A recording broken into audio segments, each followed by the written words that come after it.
Hello dear students, welcome to this session of ICT virtual classroom. मेरा नाम है Rajesh Chamola, teacher science ICT virtual classroom Dehradun से। और आज के सेशन में हम लोग बात करने वाले हैं क्लास 10th साइंस के चैप्टर नंबर 1, जिसको हम लोग अपनी पिछली क्लासेस से स्टार्ट कर चुके हैं। केमिकल रिएक्शंस एंड इक्वेशन, रासायनिक अभिक्रियाएं एवं समीकरण। अपनी पिछली क्लासेस में इस चैप्टर से रिलेटेड कुछ इंपॉर्टेंट टॉपिक्स को हम लोग देख चुके हैं, समझ चुके हैं, जिसमें कि हमने रासायनिक अभिक्रियाओं को संतुलित करना, रासायनिक समीकरण को संतुलित करना, यानी बैलेंसिंग केमिकल इक्वेशन एक बहुत इंपॉर्टेंट पार्ट बन के आ जाता है। तो इसमें जो भी हमने अभिक्रियाएं समीकरण संतुलित करी होंगी, ये आपके बोर्ड एग्जाम के पॉइंट ऑफ व्यू से इंपॉर्टेंट रहने वाला है। आज की क्लास में हम क्या बात करेंगे? आज की क्लास में हम अपने पिछले टॉपिक को कंटिन्यू करेंगे। बच्चों, हमने पिछले टॉपिक में पढ़ा था रासायनिक अभिक्रियाओं के प्रकार, यानी टाइप्स ऑफ केमिकल रिएक्शन। तो उसमें पहले प्रकार की जो रासायनिक अभिक्रिया है, जिसका नाम है संयोजन अभिक्रिया यानी कॉम्बिनेशन रिएक्शन, उसको हम लोग अच्छे तरीके से पढ़ चुके हैं। अब आज की डेट में हम दूसरे नंबर की अभिक्रिया वियोजन अभिक्रिया यानी डीकंपोजिशन रिएक्शन और उसके उदाहरण समझेंगे। संयोजन अभिक्रिया को मैं आपको और एक्सप्लेन करूंगा। और बच्चों, एक बात मैं फिर से आपको कहना चाहता हूं कि केमिस्ट्री में आपको अराउंड 20 के अराउंड आपको अभिक्रियाएं याद रखनी है, सिर्फ उससे ज्यादा नहीं रखनी है, ठीक है। और इन 20 के अराउंड जो अभिक्रियाएं होंगी, इसमें आपका पूरा केमिस्ट्री का पोर्शन अच्छे से कवर अप हो जाएगा। तो अभी फिलहाल के लिए आप इसको बर्डन मत समझिए, इसको आप ये समझिए कि आपको इस चीज के लिए तैयार रहना। आगे आने वाले क्लासेस में आपको बहुत सारी अभिक्रियाएं एक साथ सीखनी होगी। तो अभी आप सिर्फ छोटे से नंबर से शुरू कीजिए। जब आपको ये चीजें समझ में आने लगेंगी तो आगे की क्लास में आपको केमिस्ट्री आसान लगने लगेगी। तो चलिए स्टूडेंट्स, मैं उम्मीद करता हूं आप सबके सब फिट, फाइन एंड हेल्दी होंगे एंड बिल्कुल रेडी होंगे क्लास के लिए, और अपने साथ कॉपी और पेन लेकर जुड़ चुके होंगे। चलिए आगे की बातों को सीखने समझने के लिए हम लोग चलते हैं स्मार्ट बोर्ड की स्क्रीन पर। होगा तो हम कहेंगे कि उसमें रासायनिक अभिक्रिया हुई है। नेक्स्ट हमने एक रासायनिक अभिक्रिया को लिखा था और उसको हमने पहले तो समीकरण, शब्द समीकरण के रूप में, और फिर उसके बाद वास्तविक समीकरण के रूप में हमने लिखा था। मैंने आपको यहाँ पर एक बात बताई थी बच्चों, जो कि बहुत इंपॉर्टेंट बात है, वो ये कि इस तीर के दाईं यानी लेफ्ट हैंड साइड, बाईं तरफ के जो तत्व होते हैं उनको हम अभिकारक कहते हैं, और जो दाईं तरफ यानी राइट हैंड साइड के जो सब्सटेंस होता है, पदार्थ होता है, उसको हम उत्पाद कहते हैं यानी प्रोडक्ट कहते हैं। आप इस बात को अपने दिमाग में रखेंगे। चलिए आज कुछ और इसी समीकरण को पहले हम आगे संतुलित करने के लिए चलते हैं, और फिर हम आगे की क्लास में आगे क्या बात करने वाले हैं। आज पहले टॉपिक को मैं नोट डाउन कर लेता हूं। रासायनिक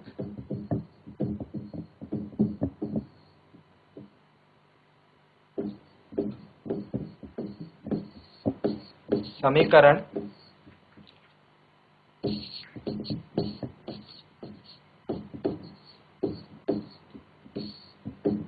संतुलित करना, हमको आज की क्लास में ये चीज सीखनी है, यानी बैलेंसिंग केमिकल इक्वेशन।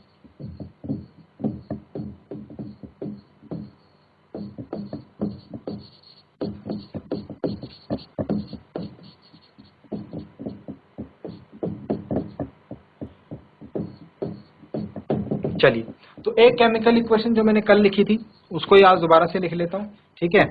इसके साइज को हम थोड़ा छोटा कर लेते हैं। चलिए, क्योंकि हमको ज्यादा स्पेस की जरूरत पड़ेगी तो हम लोग इस प्रकार से काम चलाएंगे। बीच में एक लाइन भी खींच देते हैं,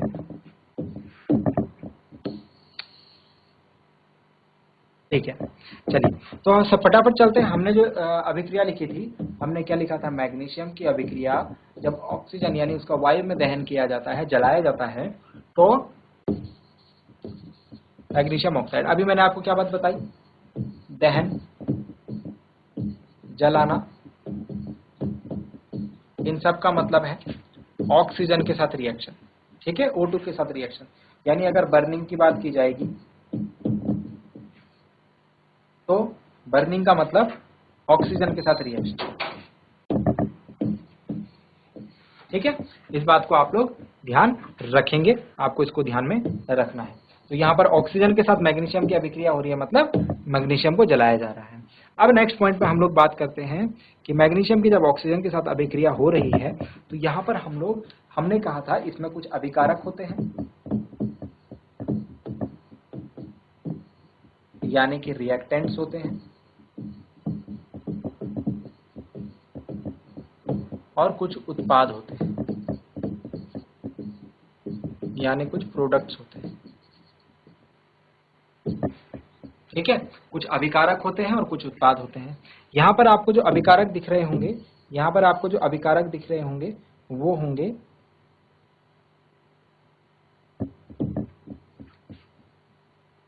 magnesium and oxygen, magnesium and oxygen. और उत्पाद में हमको दिख रहे हैं मैग्नीशियम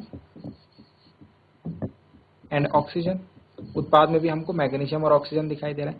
तत्व हमको देखना है, ठीक है, ये तो पूरा क्या है, एक पदार्थ है, ठीक है, हमको तत्व देखना है। इसके अंदर जो तत्व हैं, जो एटम्स, जो परमाणु हैं, वो कौन कौन से हैं, मैग्नीशियम का है और ऑक्सीजन का। आपने अपनी पिछली क्लास में परमाणु एवं अणु को समझा होगा, एटम्स एंड मॉलिक्यूल्स को समझा होगा, ठीक है।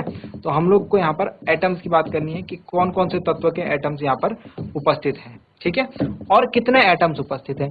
तो यहाँ पर मैं अगर देखूं, अभिकारक में मैग्नीशियम के कितने एटम्स उपस्थित हैं, अभिकारक में मैग्नीशियम के कितने एटम, कितनी बार दिख रहा है आपको मैग्नीशियम, 1 टाइम, ठीक है। यहाँ पर देखो 1 मैग्नीशियम है ना अभिकारक में, और उत्पाद में कितना मैग्नीशियम है, 1 मैग्नीशियम।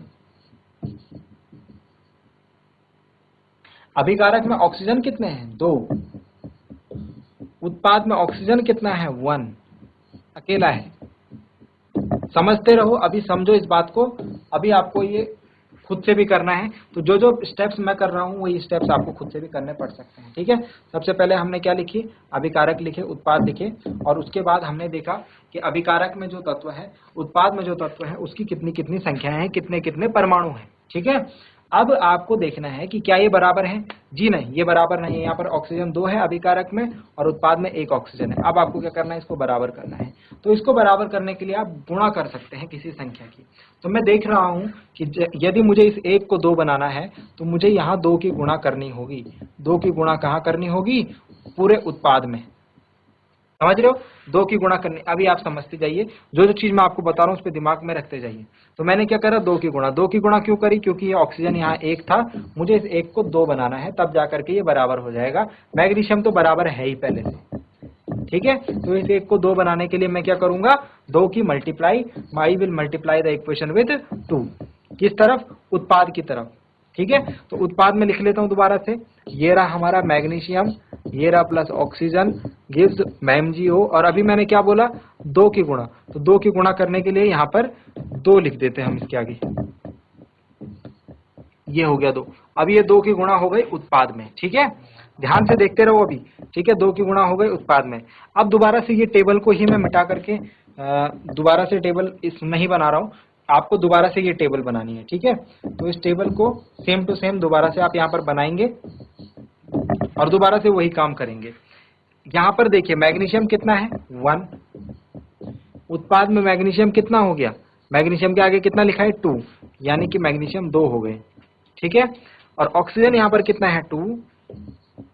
उत्पाद में ऑक्सीजन कितना हो गया, ऑक्सीजन के आगे भी ये 2 जो है, मैग्नीशियम और ऑक्सीजन दोनों के साथ लिखा हुआ है, क्योंकि दोनों के बीच में प्लस का साइन नहीं है। अगर प्लस होता दोनों के बीच में, सपोज ऐसा होता, तो ये 2 को हम सिर्फ मैग्नीशियम के साथ लेते, ठीक है ना। तो प्लस नहीं है, तो ये 2 जो है, 2 जो है, मैग्नीशियम और ऑक्सीजन दोनों के साथ लिखा हुआ है। तो यानी कि जो ऑक्सीजन के नंबर ऑफ एटम्स है उत्पाद में जो ऑक्सीजन के परमाणुओं की संख्या है वो भी 2 है। अब दोबारा से चेक करते हैं, दोबारा से इसको कंपेयर करते हैं। देखो ऑक्सीजन तो बराबर हो गया, लेकिन मैग्नीशियम के नंबर चेंज हो गए, मैग्नीशियम अब बराबर नहीं रहा। तो अभी हमारी ये समीकरण संतुलित नहीं हुई है। दोबारा से समीकरण संतुलित करने के लिए अब मुझे इस 1 को क्या बनाना है, 2 बनाना है। मुझे इस 1 को क्या बनाना है, 2 बनाना है। तो उसके लिए मैं क्या करूंगा, 2 की गुणा कर दूंगा। अब की बार 2 की गुणा कहाँ करेंगे, अभिकारक में। अब धीरे धीरे शायद आपको समझ में आ रहा होगा। तो ये फर्स्ट स्टेप हुआ। अब दूसरे स्टेप में मुझे 2 की गुणा कहाँ करनी है, अभिकारक में मैग्नीशियम के साथ। तो 2 की गुणा मैं यहाँ मैग्नीशियम के साथ कर दूंगा, यानी मैग्नीशियम के आगे 2 लिख दूंगा और बाकी इक्वेशन पूरी वैसी की वैसी रहेगी। मुझे 2 की गुणा कहाँ करनी थी, अभिकारक में मैग्नीशियम के साथ, क्योंकि मैग्नीशियम 1 था, है ना। पीछे वाले स्टेप में हमने पूरे के साथ करी, क्योंकि मैग्नीशियम और ऑक्सीजन दोनों एक साथ लिखे हुए हैं, समझ रहे हो बात को? अभी यहाँ पर मैग्नीशियम और ऑक्सीजन अलग अलग लिखा हुआ है, तो मैं किसके साथ गुणा करूंगा? मैग्नीशियम के साथ। क्यों? क्योंकि मैग्नीशियम 1 है और यहाँ 2 है, ऑक्सीजन तो बराबर है। आई होप आप इस बात को समझ रहे हो, ठीक है? तो ऑक्सीजन तो इक्वल है, तो ऑक्सीजन के साथ नहीं मल्टीप्लाई करूंगा, मैं मैग्नीशियम के साथ इसको मल्टीप्लाई करूंगा। तो मैग्नीशियम के साथ मल्टीप्लाई करने के बाद इक्वेशन कुछ ऐसी कन्वर्ट हो जाएगी, तो मैग्नीशियम के साथ 2 आ जाएगा। अब आप फिर से ये टेबल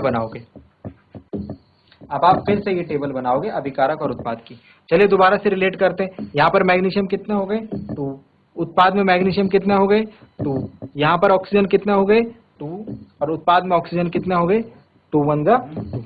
अब जो है सभी चीजें जो है बैलेंस्ड है, यानी कि मैग्नीशियम और ऑक्सीजन की संख्या जितनी अभिकारक में है उतनी ही उत्पाद में भी है, यानी कि जितने परमाणु हमारे पास अभिकारक में हैं उतने ही परमाणु उत्पाद में हैं, यानी कि इस समीकरण को हम कहेंगे, यह समीकरण एक संतुलित रासायनिक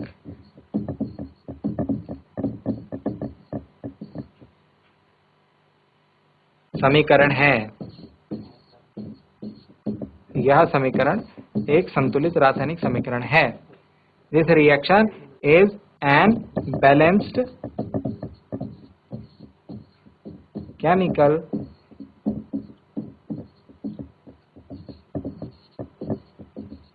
इक्वेशन। ठीक है, तो अब जरा ध्यान दीजिए, मैं इसको हाईलाइट कर लेता हूं। यहां पर ये रहा, हमारे पास पहले समीकरण क्या थी? पहले हमारे पास ये समीकरण थी, magnesium plus oxygen gives magnesium oxide. और अभी हमारे पास क्या समीकरण रही? 2 magnesium plus oxygen gives 2 magnesium oxide. यानी कि इस समीकरण और इस समीकरण में क्या अंतर है? ये वाली जो समीकरण है बच्चों, ये असंतुलित है, और ये वाली समीकरण जो है बच्चों, ये संतुलित है। असंतुलित को संतुलित हमने किस प्रकार से किया? अभी मैंने आपके सामने दिखाया, आपके सामने ही मैंने इसको संतुलित करा। आपको भी क्या करना है? इसी प्रकार से जो असंतुलित रासायनिक समीकरण हैं उनको संतुलित करना होगा। एग्जाम में, परीक्षा में आपको एग्जाम में संतुलित रासायनिक समीकरण ही लिख के आनी है सारी की सारी। ठीक है, चाहे आप जो भी एग्जाम्पल देते हो, कुछ भी क्वेश्चन करते हो, कोई भी समीकरण आपके पास आती है केमिस्ट्री में, उसको आपको संतुलित करके ही लिखना है, बैलेंस करके ही लिखना है। आई होप आप ये बात समझ पाए होंगे। चलिए अब इसका नेक्स्ट एग्जाम्पल करते हैं। ये तो आसान था, इसके बाद एक और एग्जाम्पल आप लोगों की प्रैक्टिस के लिए आप लोग मेरे साथ कर सकते हैं। चलिए नंबर 2 एग्जाम्पल लेते हैं इसका।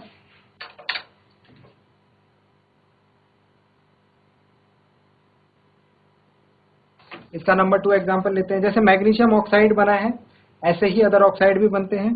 ठीक है, कॉपर ऑक्साइड भी बनता है। लेकिन अभी हम लोग जो है एक दूसरे टाइप की रिएक्शन देख रहे हैं। चलिए, जो कि थोड़ा सी जटिल रहने वाली है। एक आसान सी देख लेते हैं पहले, और उसके बाद फिर से एक मुश्किल देखते हैं। तो कॉपर की जब ऑक्सीजन के साथ अभिक्रिया होती है, यानी कॉपर को जब जलाया जाता है, तो कॉपर का ऑक्साइड बनता है। ठीक है, CuO। यह अभिक्रिया कुछ उसी प्रकार से सिमिलर है। वहां पे मैग्नीशियम और ऑक्सीजन था, यहाँ पर कॉपर और ऑक्सीजन है। ठीक है, ये हो गया कॉपर, ये हो गया ऑक्सीजन, ये हो गया कॉपर ऑक्साइड। ठीक है, नाम लिख लेता हूं मैं कॉपर ऑक्साइड का, बाकी नाम तो आप लोग लिख लेंगे। Cu मतलब कॉपर, कॉपर ऑक्साइड। ठीक है, अब हमको क्या करना है? इसको सेम एज सॉल्व करना है, जैसे कि हमने पिछली वाली समीकरण देखी थी। सबसे पहले चेक करो ये संतुलित है या नहीं है। तो चलिए, एक तरफ लिखते हैं अभिकारक और एक तरफ लिखते हैं उत्पाद। अभिकारक और एक तरफ लिखते हैं उत्पाद। एक तरफ लिखा हमने रिएक्टेंट और एक तरफ हमने लिखे प्रोडक्ट। ठीक है, चलिए बीच में लाइन खींच देते हैं और दोबारा से वही काम। हम लोग देखते हैं कि अभिकारक हमारे पास कौन कौन से? कॉपर है और ऑक्सीजन है। उत्पाद में भी हमारे पास क्या है? कॉपर है और ऑक्सीजन है। कॉपर कितने हैं अभिकारक में? कॉपर में देख रहा हूं यहाँ पर 1 है, ये रहा अभिकारक। इधर वाले अभिकारक होते हैं, इधर वाले उत्पाद होते हैं, पता है ना आपको? तीर के इस तरफ अभिकारक, तीर के इस तरफ उत्पाद होते हैं, ठीक है। ये बात तो मैंने आपको बता रखी है। अब देखो अभिकारक में कितने कॉपर है, अभिकारक में 1 कॉपर है। उत्पाद में कितने कॉपर है, उत्पाद में मुझे कॉपर अकेला ही दिख रहा है, ठीक है। इधर ऑक्सीजन कितने हैं, इधर 2 ऑक्सीजन दिख रहे हैं, और इधर उत्पाद में मुझे 1 ऑक्सीजन दिख रहा है। ये रहा अभिकारक और ये रहा उत्पाद, अभी मैंने बताया ना आपको, ठीक है। चलिए अब थोड़ा स्पीड में करेंगे। अब यहाँ पर देखो 1 है और ये 2 है, इसको 2 करने के लिए यहाँ 2 से मल्टीप्लाई करना है। 2 से मल्टीप्लाई कहाँ, उत्पाद में। चलिए मल्टीप्लाई करते हैं, चलिए मल्टीप्लाई करते हैं पहले। तो मल्टीप्लाई करेंगे तो हमारे पास इक्वेशन है copper plus oxygen gives copper oxide. ये थी हमारे पास इक्वेशन। हमको क्या करना है, 2 की गुणा करनी है। 2 की गुणा कहाँ करनी है, 2 की गुणा उत्पाद में करनी है। तो चलिए 2 की गुणा यहाँ उत्पाद में, तो एक ही उत्पाद हमको दिख रहा है, उस पर हमने 2 की गुणा कर दी। अब दोबारा से आप टेबल बनाएंगे, दोबारा से टेबल बनाएंगे अभिकारक और उत्पाद की। मैं उसी टेबल में एडिटिंग कर रहा हूँ, लेकिन आप दोबारा टेबल बनाइए, ठीक है, प्रैक्टिस करने के लिए। दोबारा से काउंट करते हैं। कॉपर इधर 1 है, इधर कॉपर अकेला है, लेकिन इधर कॉपर के साथ मुझे 2 दिख रहा है, मतलब कॉपर 2 हो गए। इधर ऑक्सीजन 2 है और इधर ऑक्सीजन के साथ मुझे 2 दिख रहा है, मतलब ऑक्सीजन 2 हो गए, ठीक है। इस 2 का कॉन्सेप्ट ध्यान दीजिए, ये 2 जो है आगे लिखा है, ये 2 जो है आगे लिखा है, और कॉपर और ऑक्सीजन दोनों साथ में लिखे हैं, मतलब ये 2 कॉपर के साथ भी है, ऑक्सीजन के साथ भी है, ठीक है। इस बात को ऐसे समझना, इसमें कंफ्यूज मत रहना कि ये 2 जो है कॉपर के साथ लिखा है, हमने सिर्फ कॉपर के साथ मल्टीप्लाई कराई थी, ठीक है। 2CuO, ठीक है। अब जरा ध्यान दो कि ऑक्सीजन तो हमारा बैलेंस हो गया है, बट कॉपर यहाँ पर 2 है और यहाँ पर 1 है, ठीक है। अब कॉपर को बैलेंस करने के लिए फिर से क्या करेंगे, अगेन हम 2 की मल्टीप्लाई करेंगे। हम लोग क्या करेंगे, 2 की मल्टीप्लाई करेंगे, कहाँ, अभिकारक में। किसके साथ, कॉपर के साथ। अभिकारक हमारे पास 2 है ना, 1 कॉपर है अभिकारक और 1 ऑक्सीजन है, तो मैं 2 की गुणा कहाँ करूंगा, कॉपर के साथ, क्योंकि कॉपर हमारा बैलेंस नहीं है, ठीक है। समझ रहे होंगे बात को। तो चलिए 2 की गुणा करते हैं। 2 की गुणा करने के बाद इक्वेशन हमारे पास है copper plus oxygen gives 2CuO। अब ये क्या बन जाएगी, 2 कॉपर, ठीक है। 2 की गुणा कर दी हमने तो 2 कॉपर हो गया। चलिए अब दोबारा से चेक करते हैं, दोबारा से इसको देखते हैं कि अभी हमारे पास कितने परमाणु उपलब्ध हुए। तो कॉपर के यहाँ पर 2 हो चुके हैं और उत्पाद में 2 है हमारे पास। ऑक्सीजन के यहाँ पर 2 है अभिकारक में, और उत्पाद में भी हमारे पास 2 है, ठीक है। यानी कि समीकरण जो है संतुलित हो चुकी है। तो रासायनिक समीकरण जो है संतुलित वाली कौन सी होगी, संतुलित वाली समीकरण ये है, बैलेंस्ड केमिकल इक्वेशन,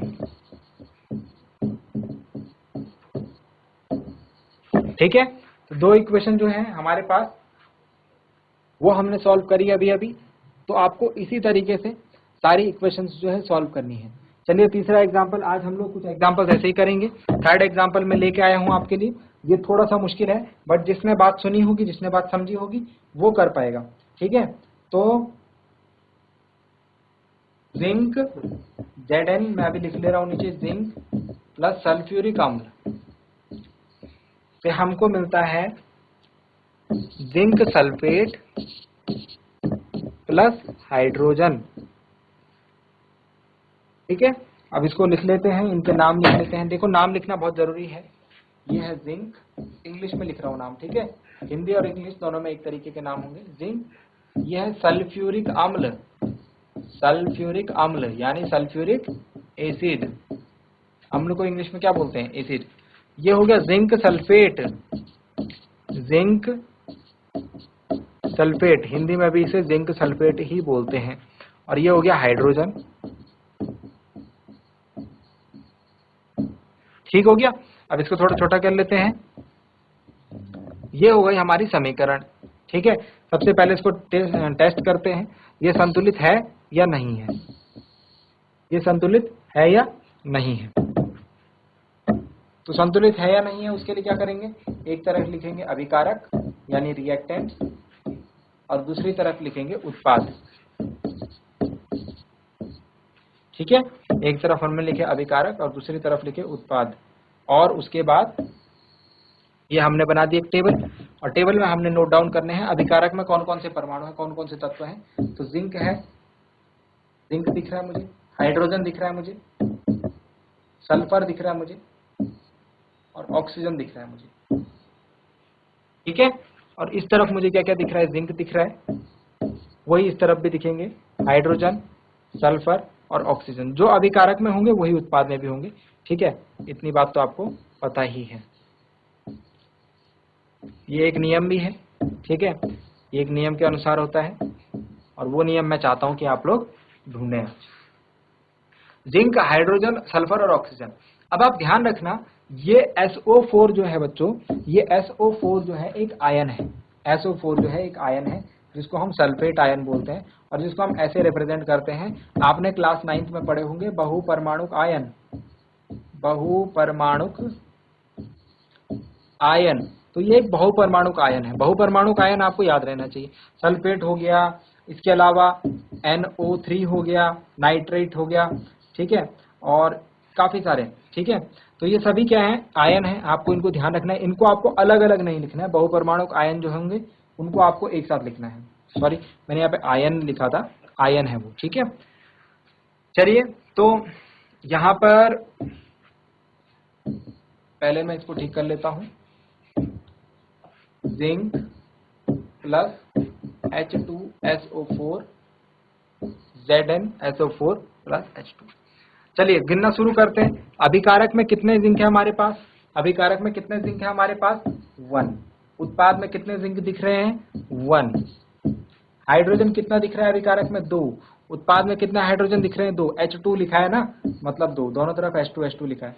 SO4 यहाँ कितनी बार दिख रहा है, 1 बार। SO4 यहाँ कितनी बार दिख रहा है, 1 बार। मतलब यहाँ सब कुछ बराबर है, जिंक भी बराबर है, H भी बराबर है, SO4 भी बराबर है। यानी कि इस समीकरण में हमको कुछ काम नहीं करना पड़ा।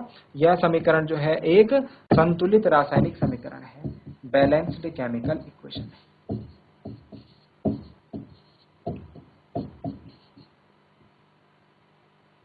बैलेंस्ड केमिकल इक्वेशन है। ठीक है स्टूडेंट्स, तो ये थी हमारी जो इक्वेशन, ये वाली है, ये बैलेंस्ड है ऑलरेडी। हमको इसको करने में कोई मेहनत नहीं करनी पड़ी क्योंकि ये ऑलरेडी एक बैलेंस्ड केमिकल इक्वेशन थी। तो आपको क्या करना है, सबसे पहले जो भी समीकरण आपको दी रहेगी उसको पहले आपको चेक करना है वो बैलेंस्ड है या नहीं है। तो आज के लिए इतना ही स्टूडेंट्स।